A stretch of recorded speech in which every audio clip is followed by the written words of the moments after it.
I was over at my girlfriend Mary Jane's. She had already left for work when I woke up.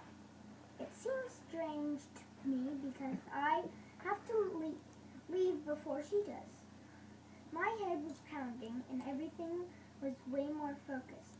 My alarm on my phone had been going off for an hour before it finally woke me up. I caught a glance of a spider in the corner of the room. It was like I could almost hear her. When I looked closer, I saw that it was a black widow. Then I ran into the bathroom and grabbed a can of Raid that was for ants. It didn't say it killed spiders, so I grabbed a can of oven cleaner also. When I got back to the room, the spider was still there.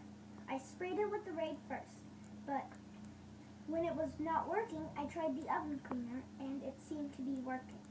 She slithered back into the dark hole she came from. Later that night, when we were dressing up to go out Mary Jane, I noticed that I had been bitten on my back. I thought my back was just out, not that I had been bitten by a black widow spider. I explained what happened when she was gone. I know I had tried to kill the spider, but it still managed to get away. Just before we were getting ready to set foot outside, I started feeling weird again. I had to go back in and put a cold cloth on my head. Mary Jane said, "Don't worry, I'll take you to the hospital." I said, "I don't want to go to the hospital," in a mean voice which was not like me. So I told Mary Jane, "Just go to the party. I will be fine here alone.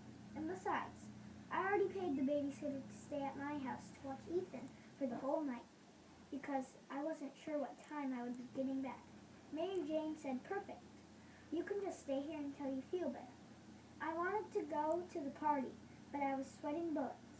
I went back down to lay on the bed, but before I did, I wanted to wipe the cobwebs down and make sure there were no more spiders.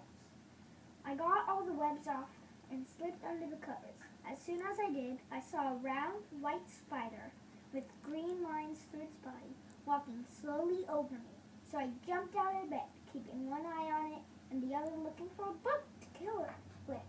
I spotted a book, but it was 2 feet too far. So I had to take my eye off the spider for a split second. I looked back up and it was gone. I thought I might have been hallucinating from the black widow bite. So I checked again and grabbed my blanket faster than she could climb on it to make sure I wasn't hallucinating. No, sure enough, it was there, crawling towards me. So I decided instead of killing it, I would let it go outside. I let it climb on my son's book that Mary Jane was reading. Well, after it climbed on the book, it started crawling towards me faster in a threatening manner. I flipped the book upside down and smashed the spider on the carpet cover for the office chair. I had major arachnophobia, so I had to get out of there ASAP. I just left the book and smashed the spider where it lay, in case I need to show someone so they wouldn't think I was losing my mind. I finally made it back to my house. I was feeling very sick, sweating bad.